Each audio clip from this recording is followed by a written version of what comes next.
Naomba niongee Kiswahili kwa sababu zinasikia kuna wengine ambao hawaelewi lugha yetu ya.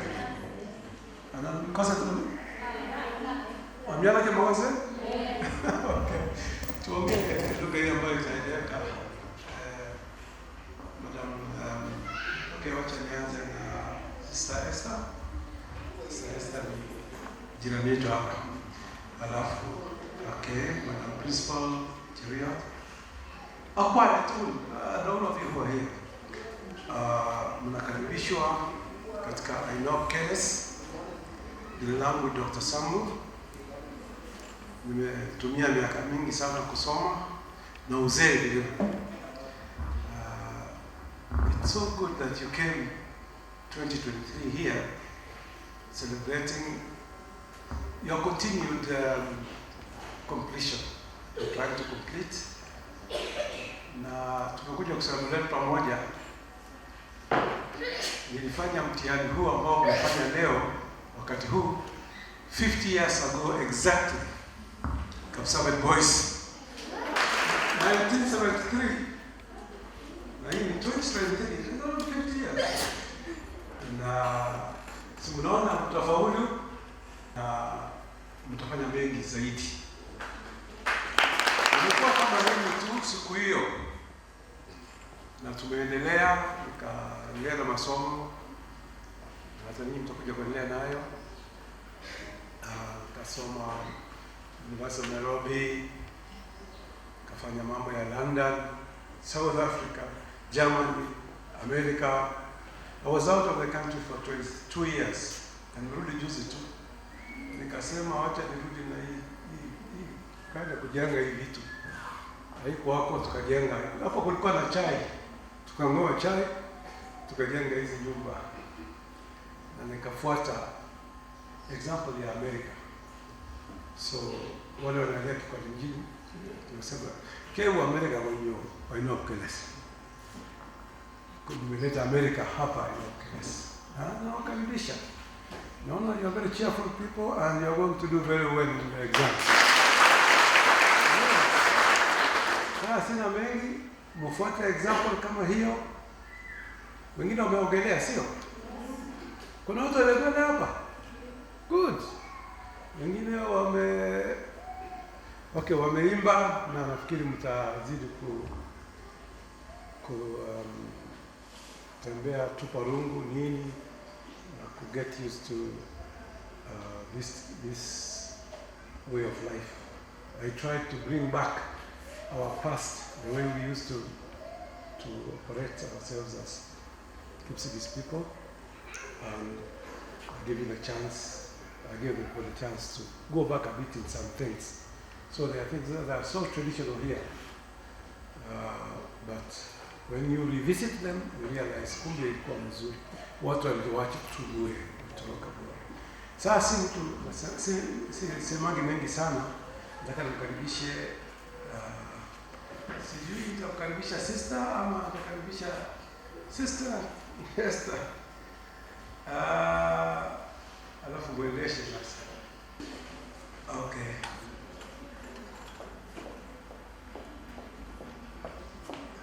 So it's right, I give it to you. Okay, thank you. Sisters ni majirani wangu hapa, wetu hapa. Waliniambia watakuja kuogelea hata hao.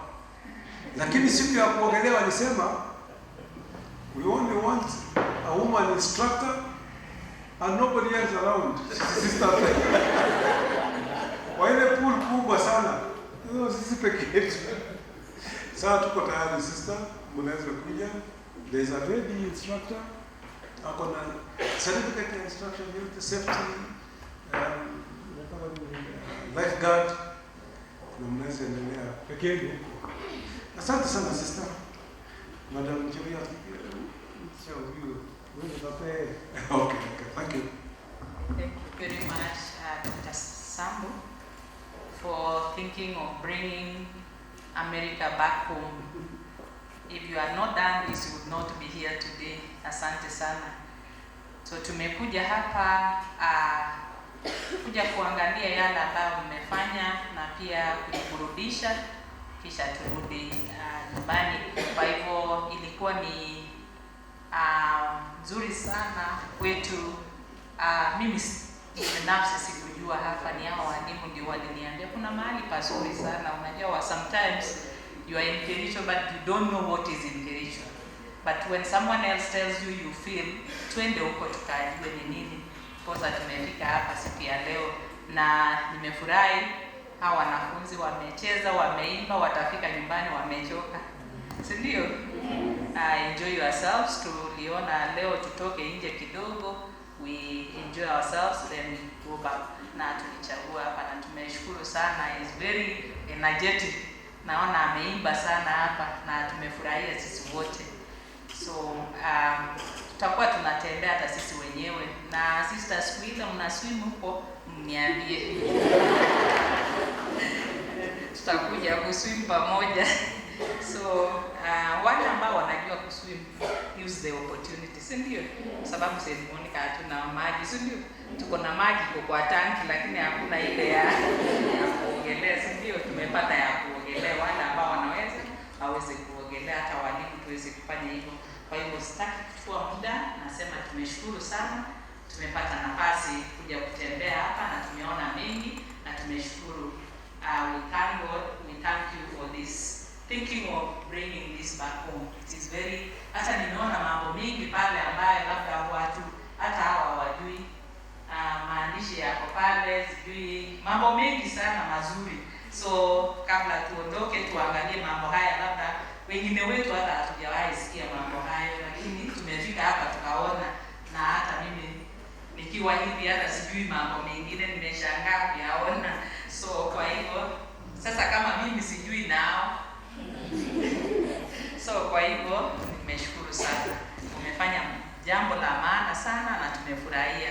So ningependa kuchukua nafasi hii kuwapa watawa wetu nafasi waweze kuongea na sisi. Sister Esther na Sister Emily, karibuni sana.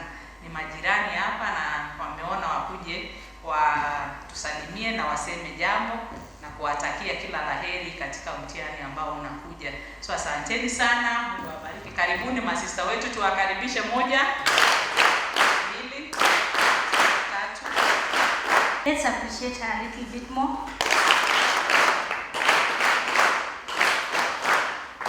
Asanteni sana. So mumesikia sana. My name is Sister Esther and I have come with my little sister who is also a singer. Nikosho mumemwona mahali, si ndio? Okay, let her greet you because nimemtoa kwa ofisi, alikuwa busy. Nikamwambia let's go and then we rush back. So acha wasalimie, maybe she can sing one song. God is good. God is good all the time. God is good. Madam Principal, the staff, and our students, good afternoon. Good afternoon. Umesikia naitwa Sister Emily. I'm Sister Emily Chebang'Ang, and I live and work in Kericho. Daktari ni jirani yetu. Mkikuja hivi mliona shule hapo? So that is our school. We also have 2 projects ya watoto, tunachunga watoto. Na mimi I'm one of our projects inaitwa Baraka ya Upendo. It's a program that we take care of children with HIV and AIDS. They are there for care and treatment. So I'm very excited to see young girls energetic and they are ready to do the examinations with joy and with courage. Sivyo? So I wish you all the best. Na Mungu awabariki na walinde and success in examinations. And thank you staff for taking care of these beautiful girls. Mungu awabariki. Asanteni sana. Data Sister Esther, but I'll come and pick her. Sawa? Make sure she's a resourceful person, by the way. She's also a teacher. Atawaambia. And she's a good sister. So make use of her now. Ask her any question and feel free. Na karibuni sana moto. Ni baraka kutoka kwa Mungu. Baraka kutoka kwa Mungu. Kweli, kweli ni baraka. Kweli ni baraka kutoka kwa Mungu. Ni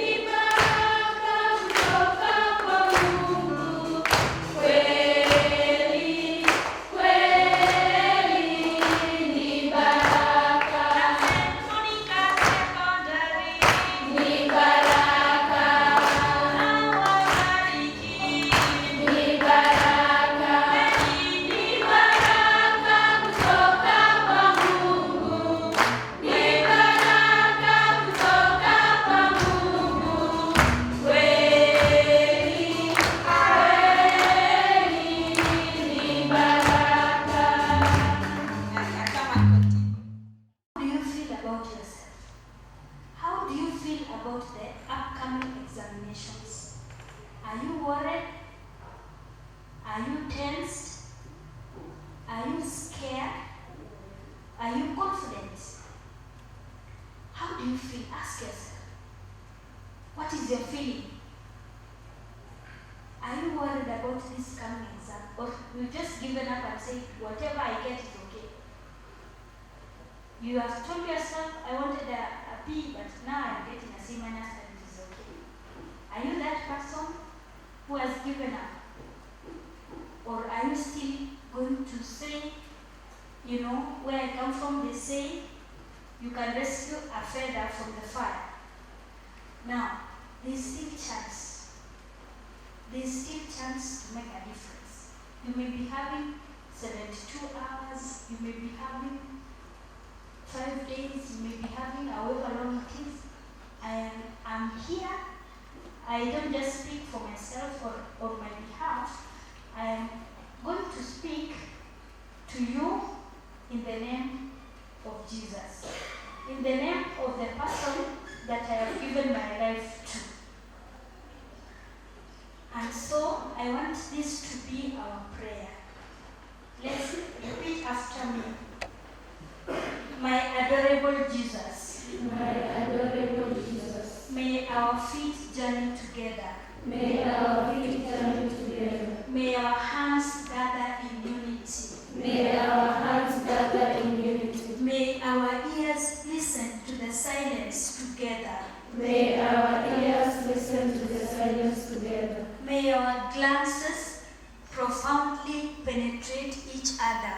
May our glances profoundly penetrate each other. May our thoughts be as one. May our thoughts be as one. May our souls be in harmony. May our souls be in harmony. May our hearts beat in unison. May our hearts beat in unison. May our lips pray together. May our lips pray together. To gain mercy from the eternal Father. To gain mercy from the eternal Father. Amen. Amen. Okay, let's open our eyes. Good morning. Have we slept? No. Okay, there is no offense if you have slept. Now I want to just take you through two things. One, a reflection of life. We have done your personal reflection of life. Secondly, I want to reflect on the exams. But I'm going to start with the reflection of life. And this, I realize you are not carrying any books, but I want to go to the second book of Samuel. Can you give me somebody who can read? Who can read well? Give me a name. Yes? Brenda. Okay, Brenda, please come.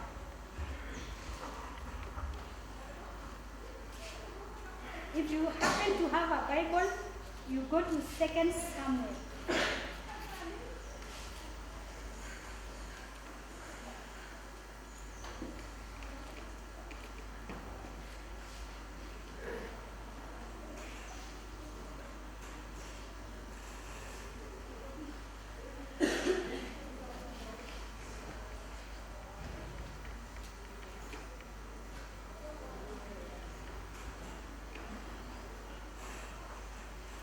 So 2 Samuel chapter 11, we're going to read 2 Samuel chapter 11 from verse 1 all the way to 27.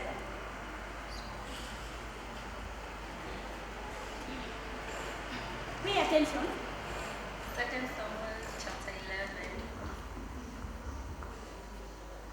At the time of the year, at the time when kings go campaigning, David sent Joab and with him his guards and all Israel. They massacred the Ammonites and the late siege of Rabbah of the Ammonites. David, however, remained in Jerusalem. It happened towards evening when David had got up from resting and was strolling on the palace roof, that from the roof he saw a woman bathing. The woman was very beautiful.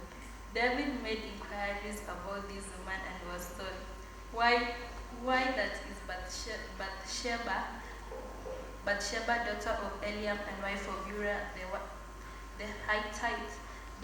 David then sent messengers to fetch her. She came to him and he lay with her. Just after she had purified herself from her period, she then went home again. The woman conceived and sent word to David, "I am pregnant." David then sent word to Joab, Send me Uriah the Hittite." Whereupon Joab sent Uriah to David. When Uriah reached him, David asked how Joab was and how the army was and how the war was going. David then said to Uriah, "Go down to your house and wash your feet." Uriah left the palace and was followed by a present from the king's table. Uriah, however, slept at the palace gate with all his master's bodyguard and did not go down to his house. This was reported to David. Uriah, they said, has not gone down to his house. So David asked Uriah, "Haven't you just arrived from the journey? Why didn't you go down to your house?" To which Uriah replied, "The ark, Israel and Judah are lodged in huts. My master Joab and my Lord's guards are campaigning in the open. Am I to go to my house then and eat and drink and sleep with my wife? As Yahweh lives and as you yourself live, I shall do no such thing." David then said to Uriah, "Stay on here today. Tomorrow I shall send you off." So Uriah stayed that day in Jerusalem. The next day, David invited him to eat and drink in his presence and made him drunk. In the evening, Uriah went out and bedded down with his master's bodyguard, but did not go down to his house. Next morning, David wrote a letter to Joab and sent it to Uriah. In the letter he wrote, "Put Uriah out in front where the fighting is fiercest, and then fall back, so that he gets wounded and killed." Joab, then besieging the city, stationed Uriah at a point where he knew that there would be tough fighters. The people of the city sailed out and engaged Joab. There were casualties in the army among David's guards, and Uriah the Hittite was killed as well. Joab sent David a full account of the battle. To the messenger he gave this order: "When you have finished telling the king all about the battle, if the king's anger is aroused and he says, 'Why did you go near the town to give battle? Didn't you know that they would shoot from the ramparts? Who killed Abimelech, son of Jerubbaal? Wasn't it a woman who dropped a millstone on him from the ramparts, causing his death at Thebez? Why did you go near the ramparts? You are to say, your servant Uriah the Hittite is dead too." So the messenger sent off, and on his arrival told David everything that Joab had instructed him to say. David flew into a rage with Joab and said to the messenger, "Why did you go near the ramparts? Who killed Abimelech, son of Jerubbaal? Wasn't it a woman who dropped a millstone on him from ramparts, causing his death at Thebez? Why did you go near the ramparts?" The messenger replied to David, Their men had won an initial advantage, and then came out to engage us in the open. We then drove them back into the gateway, but the archers shot at the retainers from the ramparts. Some of the king's retainers lost their lives, and your servant Uriah the Hittite is dead too. David then said to the messenger, "Say this to Joab, do not take the matter to heart. The sword devours now one and now another. Attack the town in greater force and destroy it. That will encourage him." When Uriah's wife heard that her husband Uriah was dead, she mourned for her husband. When the period of mourning was over, David sent to have her brought into his house. She became his wife and bore him a son. But what David had done displeased Yahweh. That's the word of the Lord. Thanks be to God. Yeah, those are not our words, so we have to proclaim that and they are the words of who? Yeah. And these words are alive. They say the word of God is alive and active. Have you heard of that? Yeah. So if you read the Bible, don't read it like a story. Read it like they are these words that have life and they speak to your life. And it makes all the difference. Now, tumsifu Yesu Kristo. God is good. Have you heard of this story? Yeah, this is a very common story, but I want to say, I want to point out a few points. This is King David. At the beginning, this